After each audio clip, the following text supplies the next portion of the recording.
네, 반갑습니다. 오늘은 민수기에 대해서 같이 살펴보면서 민수기를 어떻게 해석할 것인가에 포인트를 두고 한번 보고자 합니다. 먼저 여기 보여지는 사진들이 어디일 것 같습니까? 몇 컷을 좀 보여드리겠습니다. 여기서는 거의 올라가서의 모습이고 이제 내려오면서의 모습이 담겨져 있죠. 여기에 있는 곳의 아래쪽 부분이 이렇게 보여집니다. 그리고 그것을 가는 여정하는 모습이 이러합니다. 이 땅을 보니 보통 이렇게 험한 것이 아니에요. 그죠? 메마른 땅입니다. 자, 이곳이 어디일까요? 네, 그렇습니다. 여기 민수기가 시작되어지는 첫 장소인 시내산입니다. 이것은 출애굽기서에 있어서도 이제 19장부터 되어지는 거하는 곳이 시내산이지요. 시내산에서 출애굽기 19장부터 해서 지속해서 레위기도 주어지고 지속해서 민수기도 진행이 되어집니다. 민수기 10장 10절까지가 여기 이 산에서 신의 산에서 이루어진 이야기들입니다. 하나님 거기에서 주신 말씀과 규례와 법도들이 있고 이 민수기에서는 또 특별한 하나님의 뜻이 있습니다. 그것을 한번 살펴보겠습니다. 이번 시간에 학습하게 될 강의 목표와 내용을 확인해 보세요.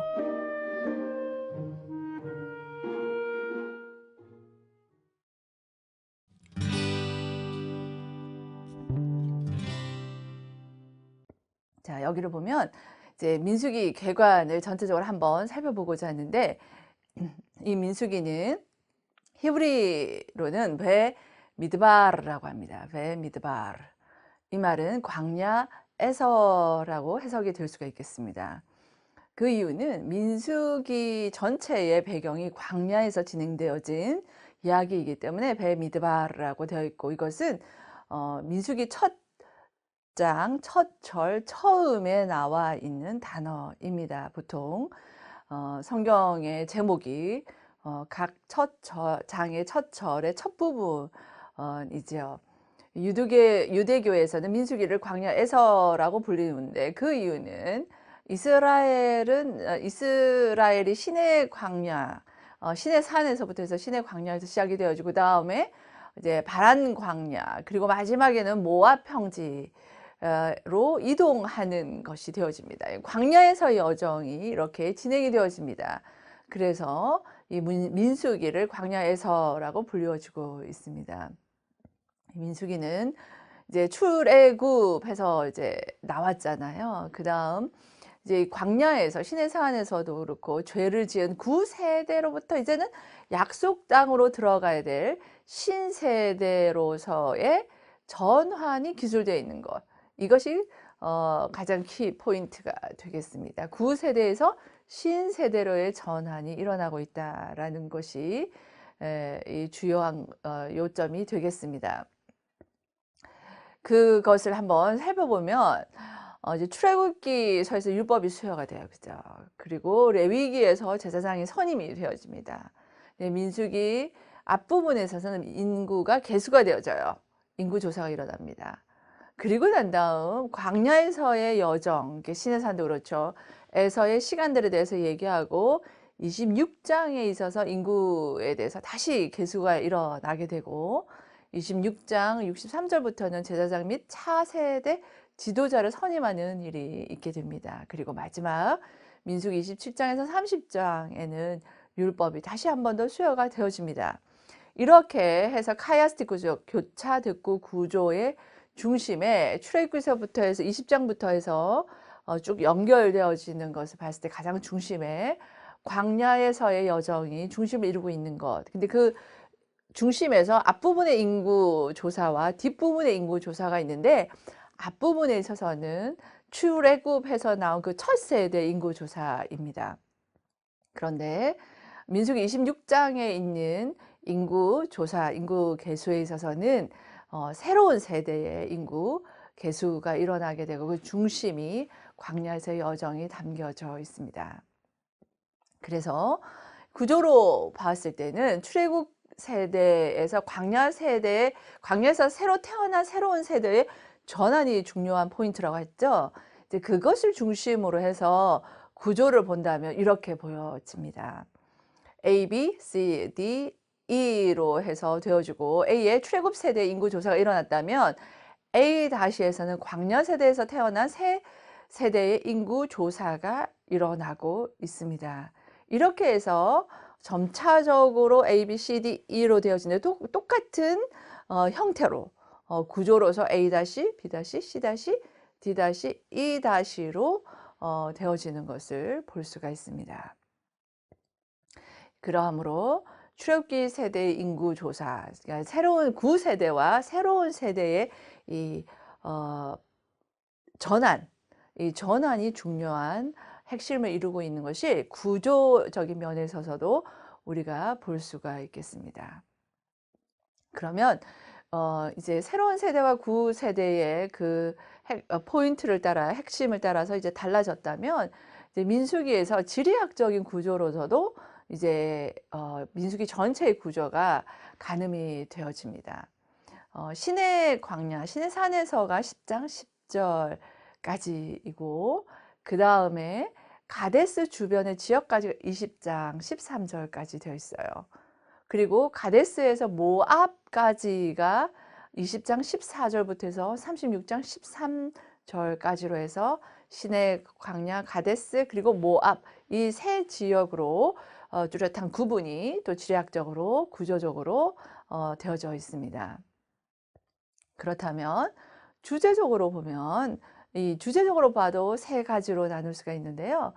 신의 광야에서의 공동체를 이루는 것 그리고 광야 여정 광야 여정인데 그 여정에서 좌절과 성공 다른 말로 하면 범죄로 인한 심판과 그리고 회복이 기록되어 있습니다.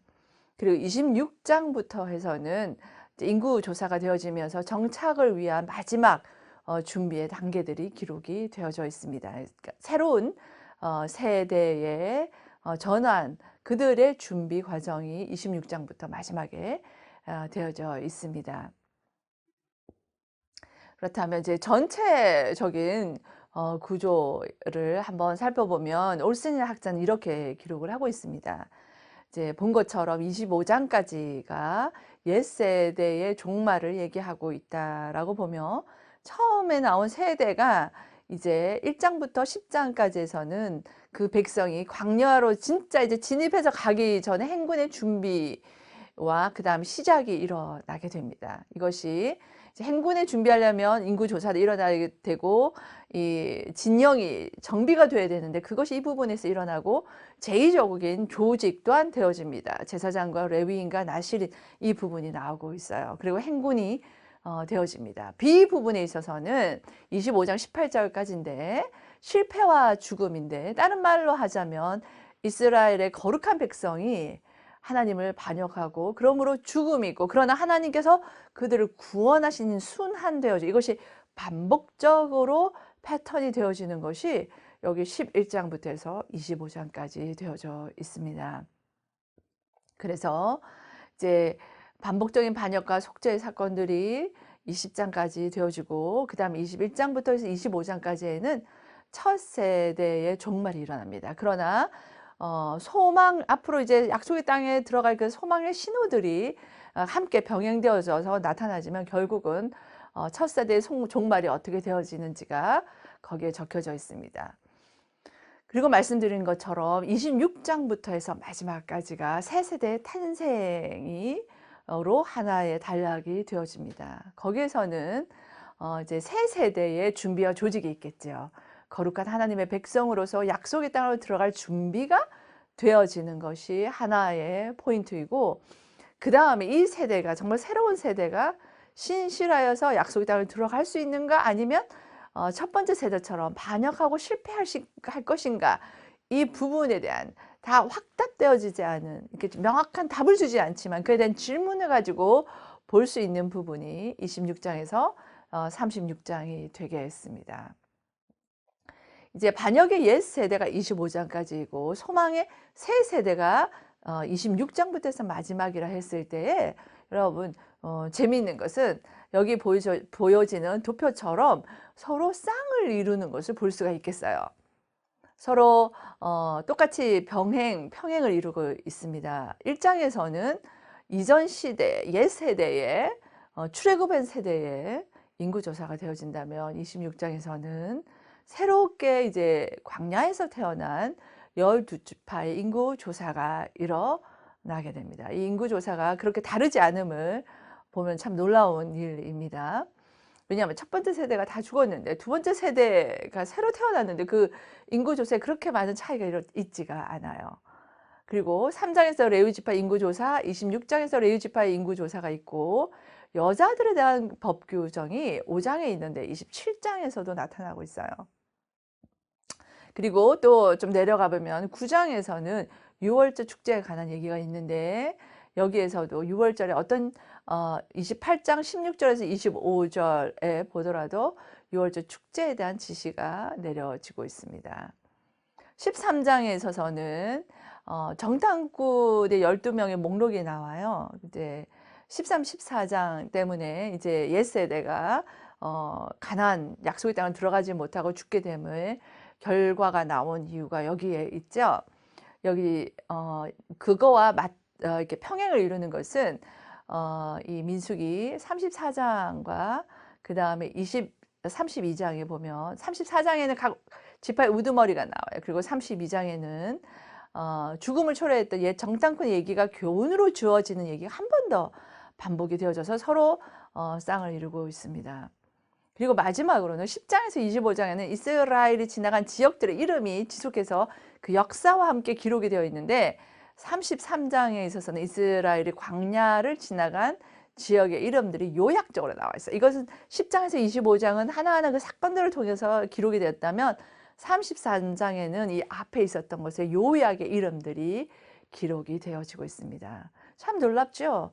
하나님의 말씀은 아무거나 뭐 이런저런 소스들이 이런저런 문서들이 이렇게 조합되지 않은 것이 정말 보여져요. 왜냐하면 하나님께서 의도적으로 이 장들을 배열하시고 그에 대한 메시지들을 우리에게 주는 것을 봅니다. 그래서 민수기에서는 25장까지 해서 반역의 옛 세대와 소망의 새 세대가 26장부터 되어지며 서로 평행을 이루며 더 하이라이트, 서로가 서로를 하이라이트 해주고 있는 것을 볼 수가 있습니다. 그렇게 되어지는 민수기 구조에서 또 하나의 특징은 앞으로도 보겠죠. 장르에서 보겠지만 내러티브와 율법이라는 장르적인 구조가 서로 반복해서 나타나고 있습니다. 여기에 보여지는 것 한번 보시면 1장에서 4장은 내러티브예요. 스토리식으로 되어 있는데 5장에서 6장에 있어서는 율법이 주어집니다. 7장에서 9장은 내러티브, 내러티브, 율법에서 이게 여기 전체적으로 내러티브 전체의 순환적으로 딱 봤을 때에는 내러티브와 율법의 반복이 나타나고 있는 것을 봅니다.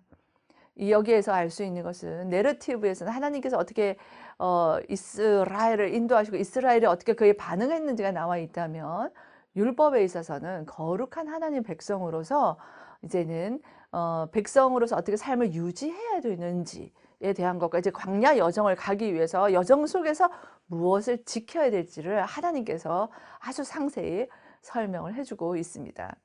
그렇게 민수기 전체는 구조를 이루고 있다라는 것을 보시면 되겠습니다. 밀그롬이라는 학자가 민수기에서 대표적인 학자 중에 한 명인데 얘기하기를 내러티브와 율법이라는 넓은 맥락에서 역사를 기록하고 있다. 그러므로 교훈적인 역사의 기록물이 민수기이다라고 보면 내러티브와 율법이 민수기의 대표적인 장르로 보고 있습니다. 조금 전에 보았던 민수기의 순환 구조를 보아서도 여러분이 알 수가 있겠습니다.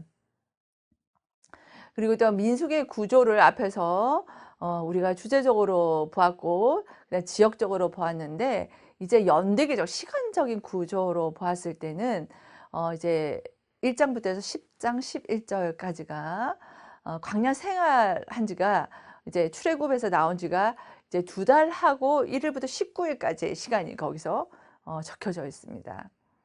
그리고 10장부터 해서 21장 9절까지는 거의 40년 광야 시간이 기록이 되어져 있고 21장 10절부터 해서 36절까지 마지막까지는 광야 생활에서 40년째 되는 해에서 많은 장이죠. 21장부터 해서 36장 굉장히 긴 장들인데 그때의 시간이 약 5개월의 시간이 사실상 기록이 되어져 있습니다. 5개월 동안 광야에서 거의 40년 마지막 5개월에 있어서 40년을 거의 보내고 그러니까 39년 정도를 보내고 마지막 5개월을 어떻게 보내었는지가 적혀져 있습니다.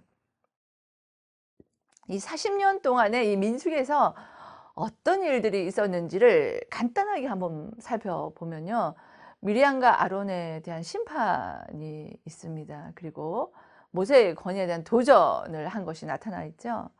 그리고 또한 가나안 땅을 이제 들어가기 전에 12명이 정탐꾼이 가서 정탐한 일이 있습니다. 네, 정탐을 했는데 그 결과가 다르죠.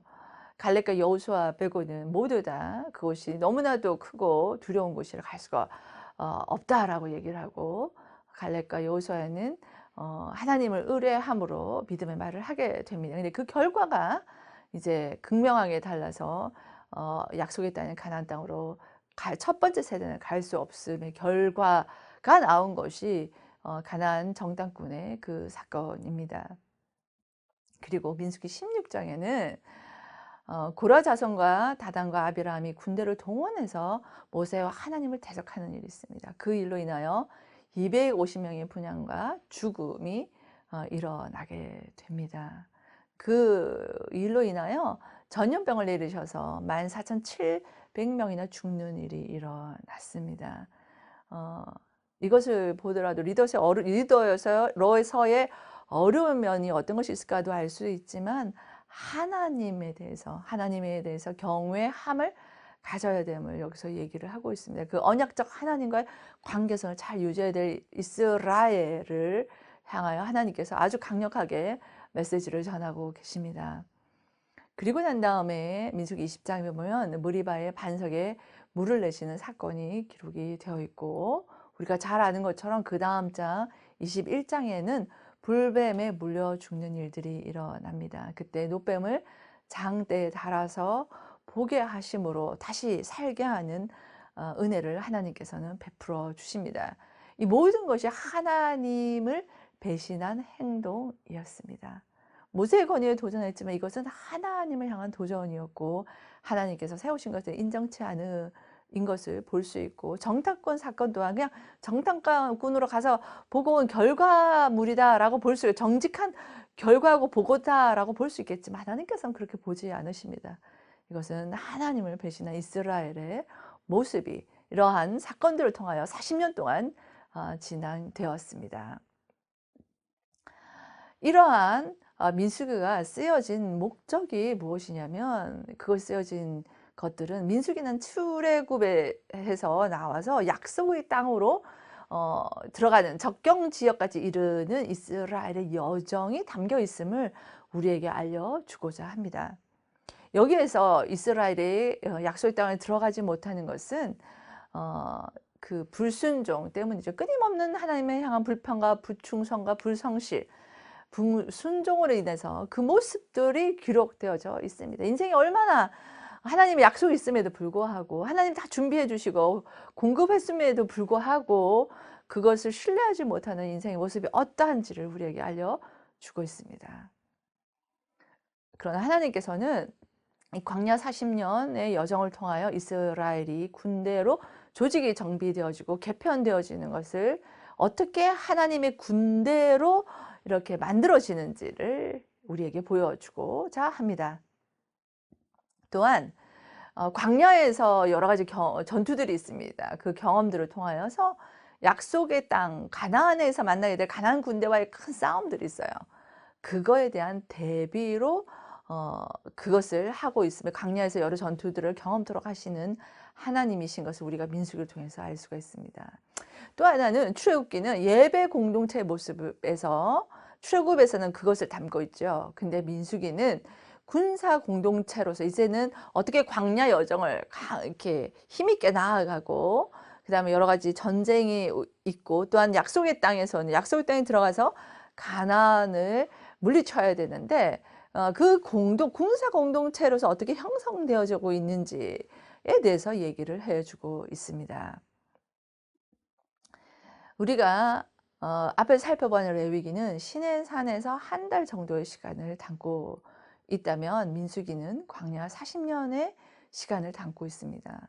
그 시간 동안에 하나님과 그리고 백성과의 언약적 관계 안에서 하나님께서는 그들을 돌보시고 이스라엘은 불순종과 불충성으로 인하여 심판도 받고 그러나 하나님께서는 회복하시는 내용을 주제적으로 담고 있습니다. 이 민수기에 있어서 이제 글에 있어서 두 가지의 형식 중에서 내러티브와 법이 있다고 했어요. 여긴 기도도 있고 노래도 있고 축도도 있고 전쟁 역사도 적혀 있고 목록도 나오고 통계표도 나오고 여러 가지가 나옵니다. 법조문도 나오고 있어요. 그 중에서도 나실인에 대한 법, 절기에 관한 것, 제사장, 서원 규정 이런 여러 규정들이 나오고 있어요. 그 법의 특징을 한번 살펴보면 몇 가지 살펴보고자 합니다. 내러티브와 법의 차이가 서로 이게 반복이 된다고 했지 않습니까? 그랬을 때 내러티브에 대해서는 우리가 앞 시간 들여서 보았어요. 일단 법에는 어떠한 것이 있느냐 보면 법의 내용은 산문체입니다. 시가 아니에요. 그러나 규칙과 가르침 그리고 개인뿐만 아니라 공동체의 특정한 행동을 하던 지침이 기록된 것이 법의 형식으로 나타나 있어요. 여기에는 스토리가 나오지가 않습니다. 이야기체의 글과 구분이 되어집니다. 근데 법규안의 글의 형식이 역사나 아니면 보도의 형식으로도 나타나기도 합니다. 이 법이라 했을 때는 그 안에 뭐가 들어가 있냐면 율례, 법도, 계명, 그리고 또 명령하는 것, 그리고 금지하는 명령 등이 속해져 있습니다. 이 법은 과거 시제냐 미래 시제냐 뭐 과거 완료냐 이런 것이 없습니다. 이전에 되어졌던 것이냐 아니면 앞으로 될 일이냐라고 하는 히브리어로 시제가 없어요. 시제가 없고 그 자체 법 자체로 주어지고 있습니다. 또 하나는 법은 주고받는 대화가 없습니다. 시제가 없는 이유는 하나님의 또한 선포이기 때문입니다. 여기서 하나님의 선포가 법 규정이고 법에 대한 부분이 나타나 있습니다. 그래서 여기는 당연히 줄거리나 등장인물이 없습니다. 이러한 특징들을 여기 나타낸 나신의 서원이나 절기 규정, 제사장, 서원 규정들을 보면 나타나 있겠습니다. 이것을 유념하셔서 본문을 보시고 해석하신다면 도움이 될 것 같습니다. 그래서 나타나 있는 특별한 부분에 있어서 산문, 내러티브로 되어 있고 율법도 있고 시의 형식이 잠깐씩 좀 나타나기도 합니다. 시에 있어서는 제사장의 축복문 있죠. 우리가 같이 한번 볼 것인데 그 축복문과 그다음 아모리에 대한 시가 있습니다. 한 4절로 나타나는데 민수기 21장 27절에서 30절에 나타나 있고 그 다음에는 이제 이건 좀 기억하시면 좋겠어요. 이제 발락에 시켜서 발람으로 하여금 이스라엘 저주하라 그러잖아요. 그런데 이제 발람이 이제 변화되어져서 성령 하나님께서 감동하심으로 다른 예언을 하게 되어져요. 그것이 1차, 2차, 3차, 4차까지 되고 이 가면서 좀 변화가 있습니다. 그렇게 되어지는데 거기는 어떤 형식을 띠고 있냐면 시의 형식을 띠고 있어요. 그렇습니다. 그리고 앞에서 봤던 율법들 있죠. 그럼 율법들을 제외한 부분들이 산문 형식으로 되어져 있습니다. 산문 형식이 대표되는 게 20세 이상 계수하는 일장이 나타나 있고 지파의 우두머리들이 헌물을 가지고 옵니다. 그리고 진이 정착하고 행진하는 거, 신의 산을 떠나는 거, 그리고 안식일에 남한 사람에 대한 얘기, 고라 당의 사건 얘기, 미람이 사망하는 거, 두 번째 인구조사, 발람 얘기의 시작, 예를 들면 발람과 발락과 그 선지자들 주고받는 얘기들 말입니다. 그런 스토리들이 22장에서 24장에 나타나 있어요. 그리고 마지막 31장에서 33장까지에도 미디안과의 전쟁과 전리품, 요단 동편의 두 지파 이런 내용들을 보더라도 이야기식으로 전개가 되어지고 있습니다. 율법에 있어서는 앞에서 봤던 그런 것들과 뒤에서 보면 기업 분배 원칙들에 대해서 얘기해요. 그리고 슬로브핫의 딸들의 기업을 주는 것까지 이거 좀 독특합니다. 그리고 또한 여자의 서원까지도 기록이 되어지고 있습니다. 이러한 산문과 율법과 시로 민수기 전체가 이제 하나님의 메시지를 열심히 증거하고 우리에게 증거하고 있습니다.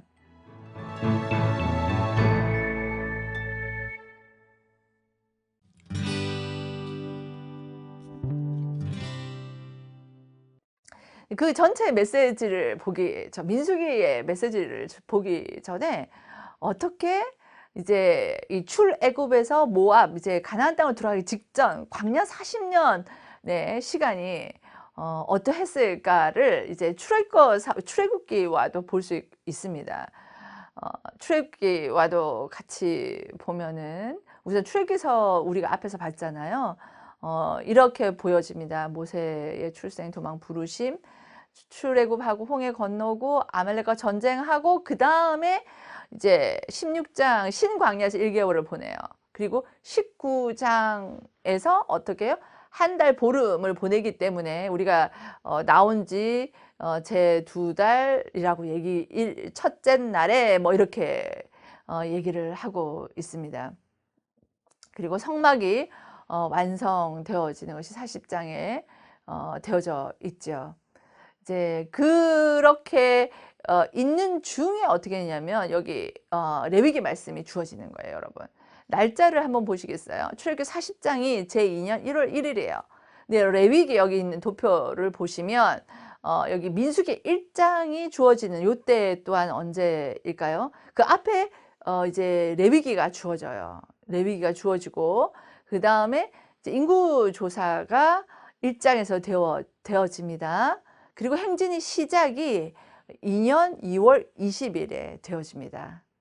그렇게 창세기 여기 출애굽기와 레위기와 민수기의 연결성이 이렇게 나타나지게 됩니다. 네, 미리암과 아론의 죽음은 한번 보시겠어요? 연도를 보면 제40년 1월 그리고 미리암이 먼저 죽어요. 그죠? 그 다음 아론의 죽음이 40년 5월 1일에 되어집니다. 그리고 이제 들어가기 전에 모압 평지에 와서 인구 조사가 일어나는데 그때가 40년 되는 해에 11월 1일 첫째 날에 모압 평지에 도착하고 거기서 인구 조사가 일어나게 됩니다.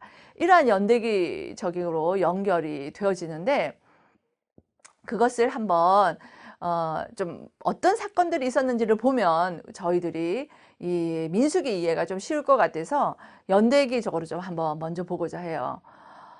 이제 440년 만에 요셉이 유고를 가지고 나오는 게 제1년 1월 15일에 애굽에서 출발한 거예요. 그때 걷는 자만 장정이 60만이에요. 그죠? 그 전에 고센 땅에서 야곱에 가지고 정착했었죠.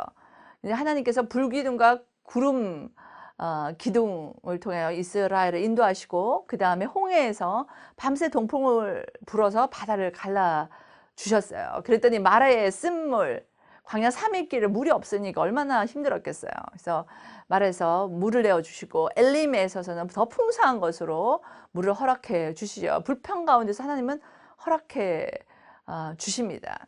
그런 것이 이제 출애굽해서 나온 여정이고 이제는 여정에서 이제 신광야에 도착한 것이 16장이에요. 엘림과 시내산 사이의 신광야인 거예요. 이제 시내산까지 가기 직전 이죠. 그때 이제 고기를 원했어요. 만나와 메추라기를 하나님께서 내려주시고 안식일에는 만나를 거두지 말고 미리 거둬두라라고 얘기도 하시죠. 그리고 이때 르비딤에 대해서 마심으로 인해서 이스라엘 사람과 모세가 다투고 모세를 위협하는 일이 있어서 하나님께 모세로 하여금 반석에서 물이 나도록 했습니다. 이것은 이스라엘이 하나님을 시험한 것이고 근데 이제 하나님께서는 모세로 하여금 호렙산 시내산 근처에 있어요. 호렙산에 가서 반석을 치라고 명하고 이제 물을 주십니다. 그리고 아말렉과의 전투가 있었고 기억나시나요? 아론과 홀이 모세의 두 팔을 들고 싸움은 여호수아가 나와서 싸웠고 거기서 주신 이름이 여호와 니시, 여호와는 나의 깃발이라는 것이 제1년 2월 10월 신광야에 도착해서의 이야기예요. 그리고 난 다음에 한 15일쯤 더 간 거예요. 그래서 신상 광야에 3월 1일에 도착을 하게 됩니다. 거기에서 하나님께서 언약을 맺게 됩니다. 그리고 3일에 하나님께서 내려오시고 그때 이스라엘이 나아가서 언약의 당사자들이 만나는 일이 있게 되죠. 그런데 그때 금송아지 사건이 일어나게 됩니다. 그리고 난 다음에 이제는 이스라엘이 이제 이동형 성막을 세우는 일이 있습니다. 시내산에 도착한 3월부터 해가지고 10개월간 성막을 건축을 하게 됩니다. 10개월 동안 여기서 건축을 하게 되고 출애굽기 40장에만 보면은 명령대로 다 행하였다라가 7번이나 나와. 이것은 하나님께 명한 대로 이스라엘의 순종함으로 하였음을 얘기하고 있습니다. 그래서 시내 광야에서 애굽에 나온 지 1년 후에 유월절을 지키되 하나님의 명하신 대로 다 한 사건이 뒤에 나타나게 됩니다. 그래서 이것은 첫째 해가 아니라 제2년 1월 1일로 그때 명하게 됩니다. 그 다음에 민수기는 이제 그리고 난 다음에 2월이에요. 2월 1일이에요. 이제 두 번째 달 1월 1일 이 성막을 봉헌한 그 다음에 한 달 지난 이후예요. 이제 모세에게 하나님께서 명령하여서 이제 성막을 봉헌한 후에서 50일간을 더 머무르고 그 다음에 거기에서 싸울 만한 사람 12지파의 사람들을 세라고 얘기를 합니다. 거기에서 레위인의 특수 임무도 주시고 성막 수비대와 역할이에요. 그리고 이스라엘 내에 이제 백성의 질서와 구조를 세우도록 하시고 모두에게 책임을 맡기세요. 이제 출발하기 완성되고 준비가 되어집니다. 그렇게 있은 이후에 이제는 2월 20일에 이동을 시작합니다. 그것이 민수기 10장 11절이에요. 바람강렬로 이제는 출발해 갑니다. 그것이 38년 9개월간의 광야 생활, 이제 거기로부터 시작해 시간이 시작되어지고 이제 진행되어집니다. 근데 그들의 삶에 있어서는 하나님께 불평 많이 하지요. 민수기 11장 4절 6절을 보면 이렇게 돼 있어요. 불로 혼난 이후에도 어떻게 되냐, 다른 인종들이 탐욕을 품음에 이스라엘 자손도 다시 울며 이르되 누가 우리에게 고기를 주어 먹게 하랴. 이제는 우리의 기력이 다하여 만나 외에는 보이는 것이 아무것도 없도다 하니라고 불평하며 괴롭게 하여 모세도 힘겨움으로 하나님의 도우심을 구하는 일이 일어나게 됩니다. 디베라에서도 백성이 악한 말로 하나님께 원망을 하고 하나님께서 불을 내려서 진영을 사르게 했는데 그거 끝나자마자 또 하나님께 이렇게 불평을 하게 됩니다. 이런 사건들의 반복이 광야 38년, 광야 40년의 사건 속에 있습니다. 그런데 하나님께서 이제 70명의 장로를 세워서 모세를 돕게 하시고 그 다음에 7일 후 하사롯을 떠나서 바란 광야 가데스 바냐에 진을 쳐요. 거기서 어떻게 했냐면 정탐꾼 12명을 가나안으로 40일간 보냅니다. 그 결과 이제 가나안에 대해서 악평을 한 정탐꾼은 모두 재앙으로 죽게 되죠. 그리고 아론의 건의에 대해서 레위 지파들이 반기를 들지만 하나님께서는 아론의 지팡이에 싹이 나게 하심으로 그가 하나님께 택한 대제사장인 것을 확증해 주십니다. 그리고 이제 광야 나온 지 이제 40년이 지난 첫 번째 달에 신광야, 이제 가데스에서 미리암이 죽어요. 그죠? 그리고 민수기 20장에 나타나 있습니다. 그리고 난 다음에 20장 12절에 보면 백성 물이 없음을 인해서 모세에게 이제 싸움을 거는 백성을 위해서 아론이 함께 기도합니다. 그때 이제 반석을 2번 쳐서 물을 내는 것이 나타나 있고 이것이 무리바 사건이죠. 그리고 이제 40년 이제 거의 이제 마무리 되어지는 시기이죠. 40년 3월에 호르마 전투가 있습니다. 가나안군이 예기치 않게 쳐들어와서 몇 사람을 생포해 가요. 그리고 기도하고 가서 그 성을 멸망시킵니다. 불뱀 사건도 여기에 있습니다. 이런 것이 이제 광야 사건의 거의 마무리 부분에 있는데, 이제 출애굽한 지 40년 5월 첫째 일에 제사장 아론이 호르산에 가서 죽고 엘리야세를 세우게 됩니다. 대제사장을 세우게 돼요. 그리고 이제 40년 11월 1일 첫째 되는 날에 모압 평지에 이제 도착을 합니다. 이것은 어디부터 상관이 되냐면 신명기 1장 11절과 상관이 돼 있어요. 모압 평지는 여리고와 이렇게 요단강이 있어요. 요단강의 지류가 약한 쪽이 있어요. 그쪽에서 건너편 맞은편에 있습니다. 맞은편에 있고 이제 이 모압 평지는 동쪽에 있어요. 모압 평지 벳 여시모스라는 곳에 이렇게 있습니다. 근데 그때 모압 평지에 도착했을 때 이제 발람과 발락의 사건이 있어요. 이름이 서로 헷갈리죠.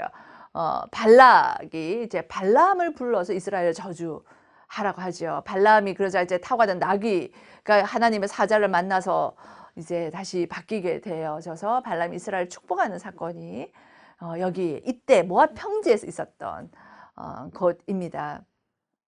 근데 시딤이라는 곳에서 이제 미디안 사람들이 속임수로 여자를 사용해서 내세워서 이스라엘을 하여금 음행하게 합니다. 바알보 우상을 숭배하게 되고 유혹에 넘어간 백성들이 있게 되어집니다. 이런 사건들이 민수기 25장. 그렇기 때문에 이제 새 세대 또한 잘 감당할 수 있을까, 언약의 땅에 하나님의 약속대로 거룩한 백성을 살아갈 수에 대한 의문점을 가질 수 있는 그것이 여전히 남아져 있는 것이 이런 사건들이 있기 때문입니다. 민수기 26장 64절에 보면 이제 연병이 내렸었죠. 그리고 그 이후 모압 평지에서 땅을 분배를 위해서 계수가 다시 일어나게 됩니다. 새로운 세대로 민족의 계수가 일어납니다. 모세와 제사장 아론이 시내 광야에서 계수한 이스라엘 사람은 어떻게 해요? 한 사람도 들지 못하였으니 라고 되어 있습니다. 첫 세대가 철저하게 배제되어지고 들어갈 수 없고, 이제는 언약의 땅에는 새로운 세대 분이 갈 수 없음이 여기서 명확하게 얘기를 하고 있습니다.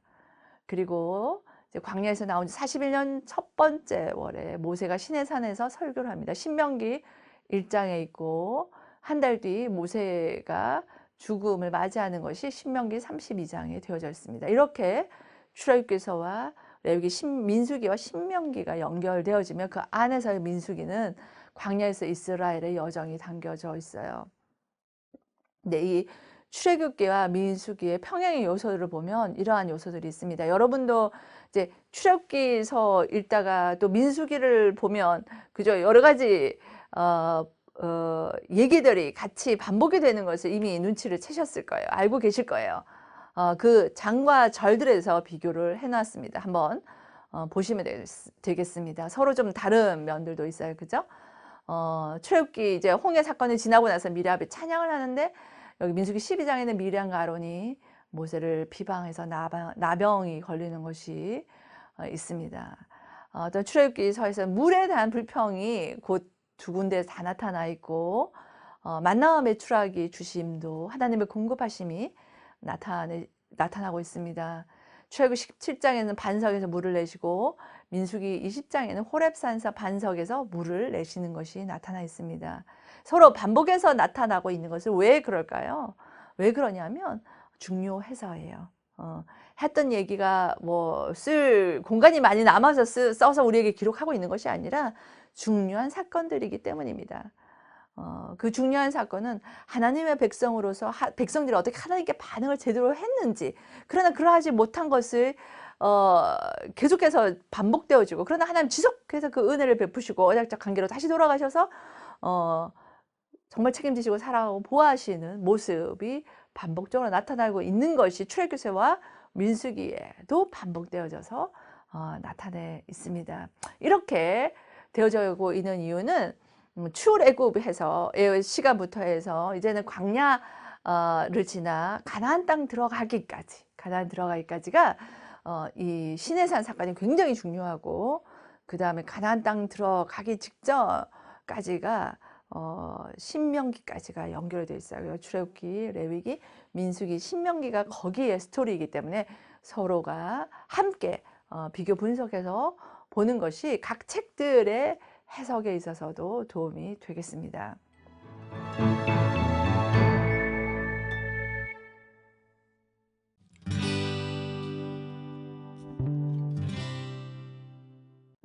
그러므로 이제 토라 속에서의 민수기를 한번, 토라라면 오경이겠죠. 그걸 살펴보면 이제 토라라고 했을 때는 구약의 모세오경 율법을 얘기하고, 그것은 애굽 시내산 모압 평지가 이 토라가 얘기되어진 장소, 무대가 거기에 있습니다.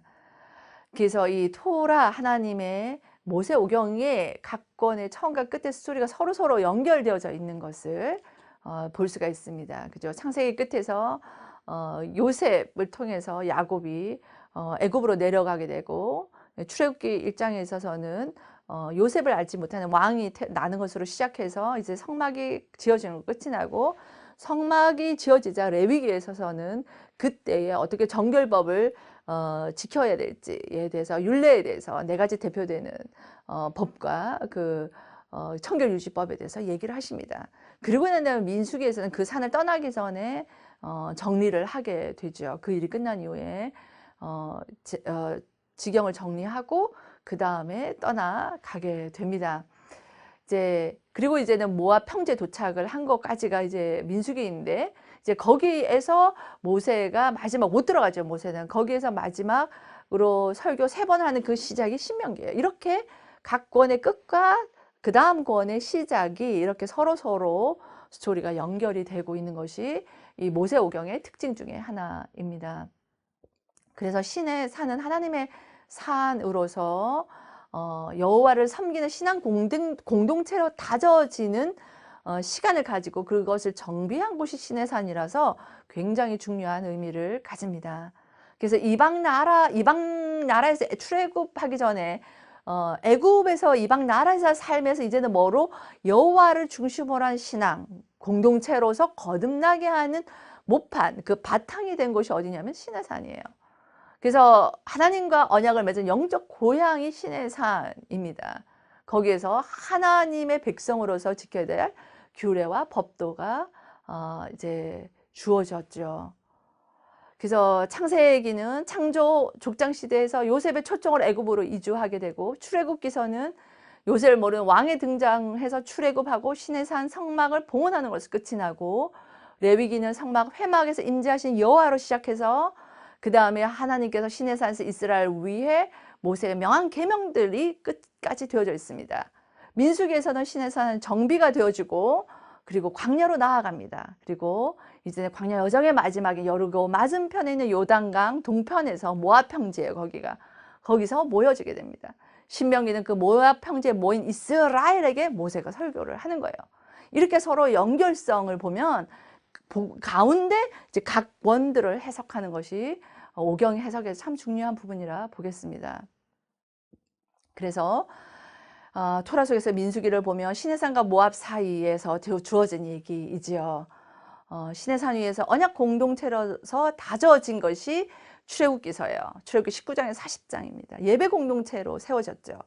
그리고 난 다음에 레위기에서 거룩한 공동체로 다져져요.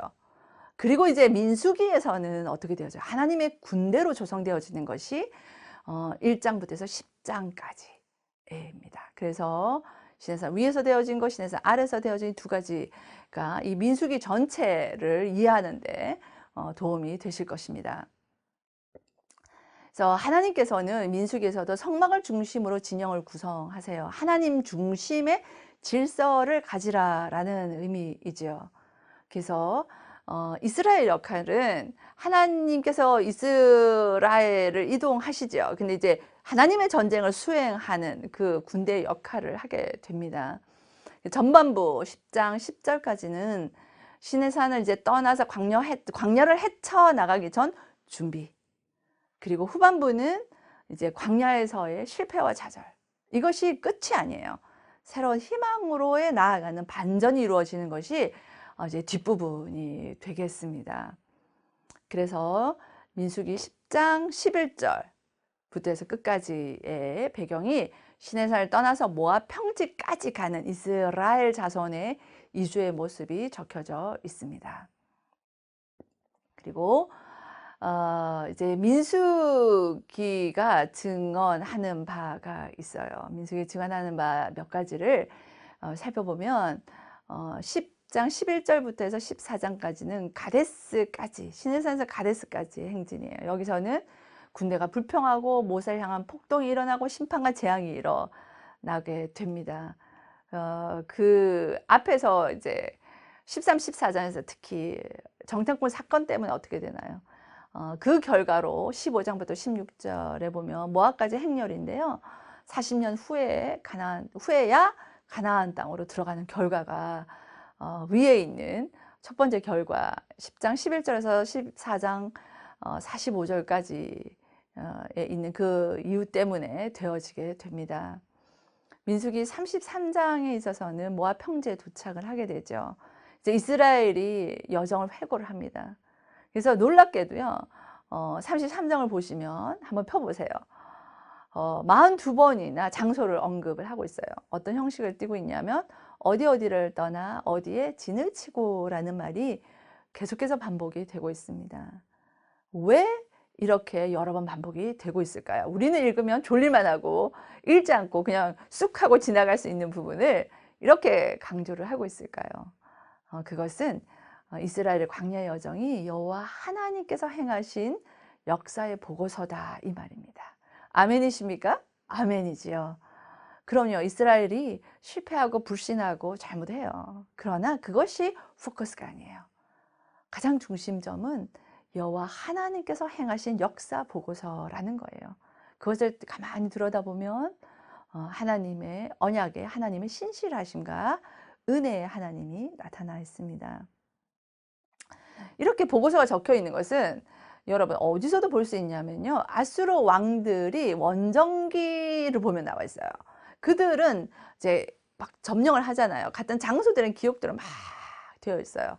그것처럼 모세로 하여금 기록하게 했어요. 하나님께서 하셨다는 것을 알게 하시려고. 그것이 어디에 나타나냐면 33장 3, 4절을 보면 더 분명해요. 애굽인은 여호와께서 그들 중에 치신 그 모든 장자를 장사하는 때라. 여호와께서 그들의 신들에게도 벌을 주셨더라. 누가 주체로 되어 있어요? 여호와께서라고 되어 있습니다. 이처럼 이스라엘로 하여금 40년 광야 유랑을 잊지 않게 하기 위해서 그거 가운데서 하나님과 함께한 여정이다. 여호와께서 너희들을 인도하셨다는 것을 잊지 않게 하기 위해서 주신 것이 뭐냐면 민수기라는 말씀입니다.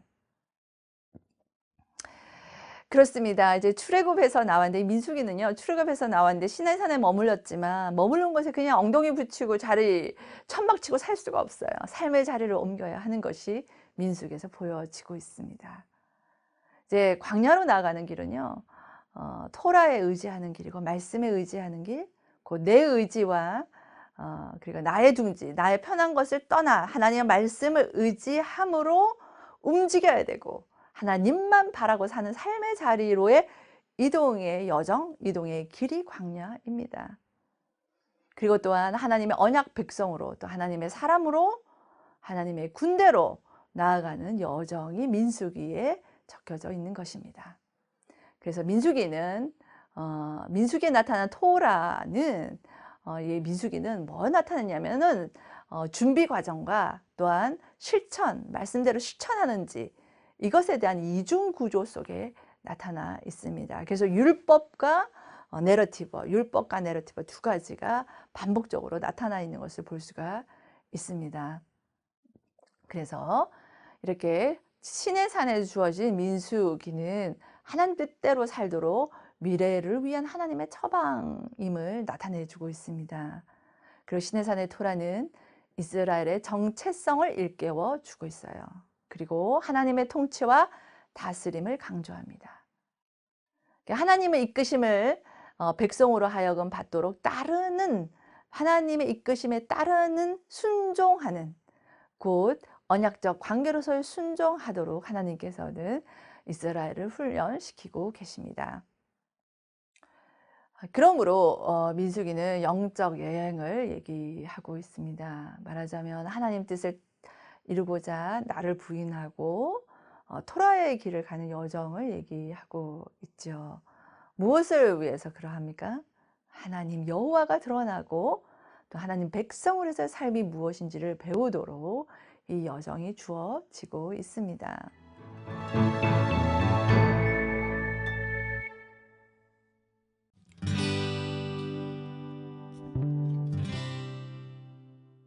그래서 민수기의 주제는 광야에서 생존에서 무엇으로 보여지냐면 하나님의 은혜가 드러납니다.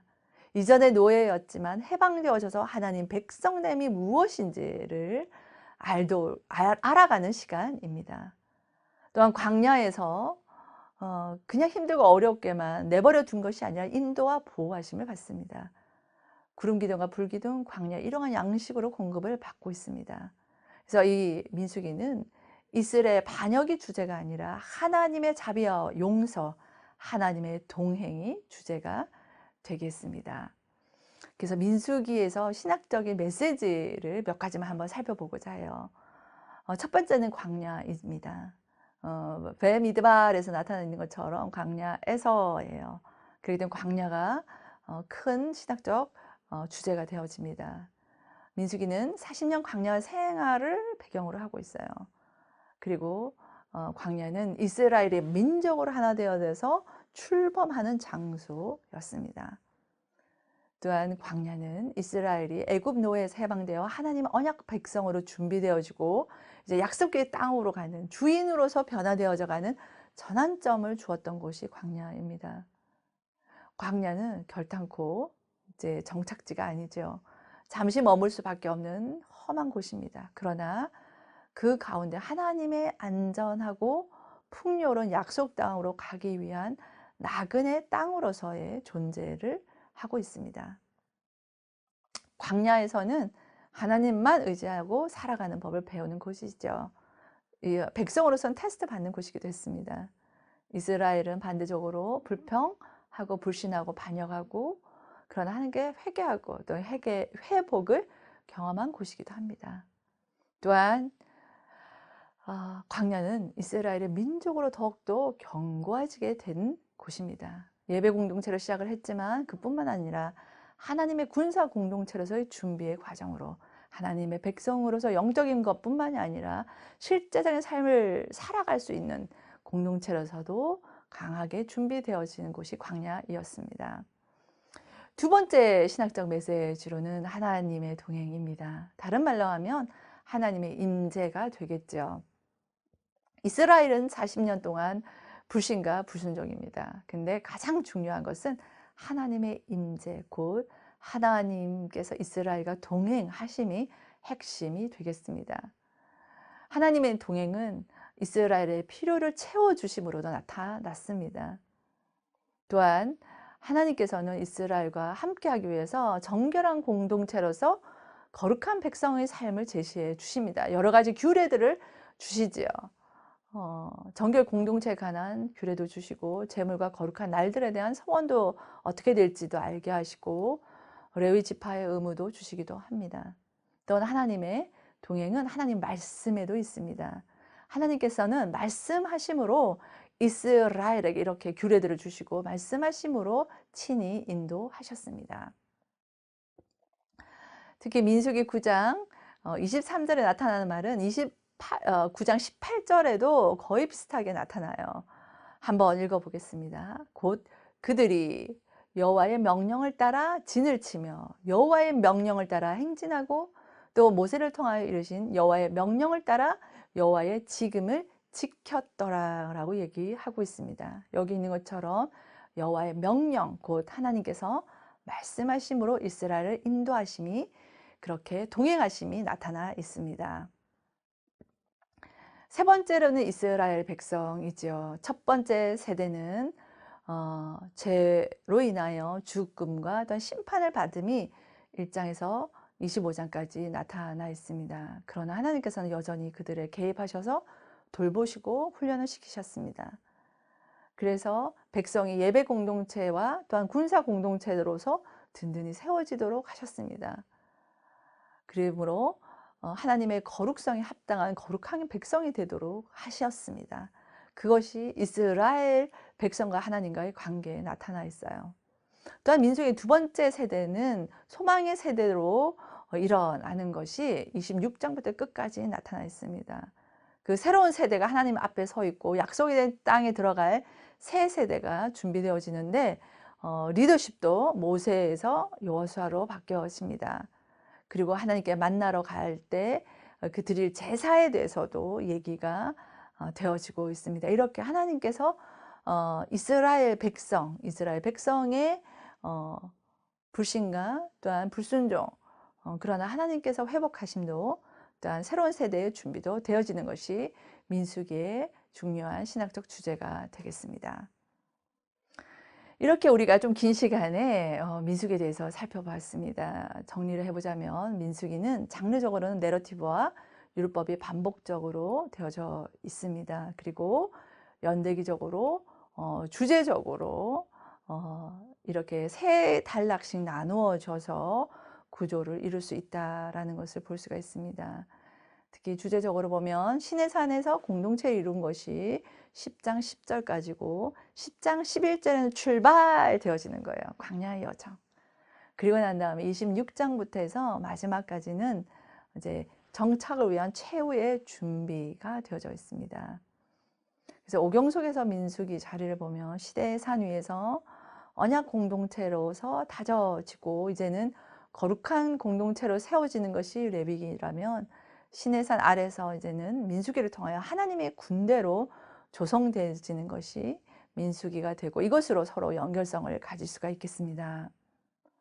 민수기는 광야를 배경으로 하고 있고 이스라엘 민족으로 출범을 하고 하나님의 백성으로 준비되어지는 의미 있는 장소가 광야다라는 것으로 이해하시길 바랍니다.